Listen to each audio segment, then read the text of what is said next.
చివరే ఇన్నల్లా కన్నీళ్ళన్నీ తుడిసేశాడే తెల్లాని నవ్వులు నువ్వే చల్లని వాడే తెల్లారా గట్లా ఎలుగై ఉదయించాడే చూపులకి సిన్నోడేమో పసిపిల్లోడే రేపటి ఆపదలే తీర్చేవాడనిపిస్తున్నాడే నాయకుడు అంటే అచ్చం ఇట్టుంటాడే అన్న నానుడికి సరిగా ఇతడే సరిపోతాడే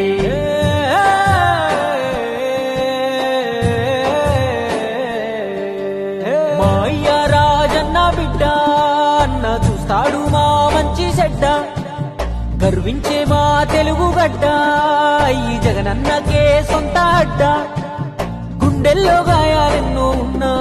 ముండి గటమల్లే ముందుకెళ్ళినాడు గుడిసెల్లో దీపం అయ్యినాడు అన్న పేదోడి పల్లెంలో నా కూడు నీ పేరు వింటే పేద తల్లే మురిసిపోయెనయ్యా నువ్వు చేరదీస్తే రాయి కూడా కరిగిపోతదయ్యా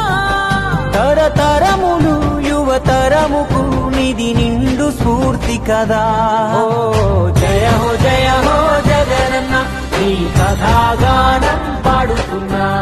జరిగినది మన కళ్ళ ముందే ఇది కవుల కల్పన కాదురన్నా మా అయ్య రాజన్న బిడ్డ అన్న చూస్తాడు నా మంచి చెడ్డ గర్వించే మా తెలుగు గడ్డ ఈ జగనన్నకే సొంత అడ్డ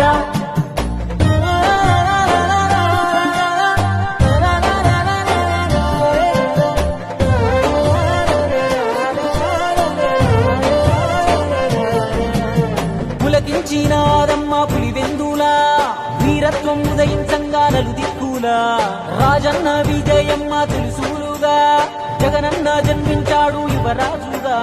చదివాడులే పెద్ద బల్లో అయినా వేదన గుండెల్లో రాజన్న బాటన అడుగులేశాడు రాజకీయంలో మట్టి గాథలు రైతు బాధలు అన్ని చూసే రాజన్నతో ముఖ్యమంత్రిగా తండ్రి చేసిన ప్రగతి ప్రేరణతో జనములో దినదినముగా తను ఎదుగు సమయములో కన్న తండ్రే కన్ను మూసి కలత మొదలాయి ఎడుగురి సంగంటి గన వారసుడితడే ఆడున్న పేదల కొరకే యోచిస్తాడే తాతయ్య రాజారెడ్డిని తలపించాడే తన తండ్రి స్థానంలోకొస్తానన్నాడే రాజన్న కొడుకే అన్న రాజీ పడడే ఎంత పడగొడితే అంతకు మించి పైకొస్తాడే ఢిల్లీనే ఎదిరించి పల్లెలకెళ్ళాడే అయ్యా రాజన్న అభిమానులనే ఓదార్చాడే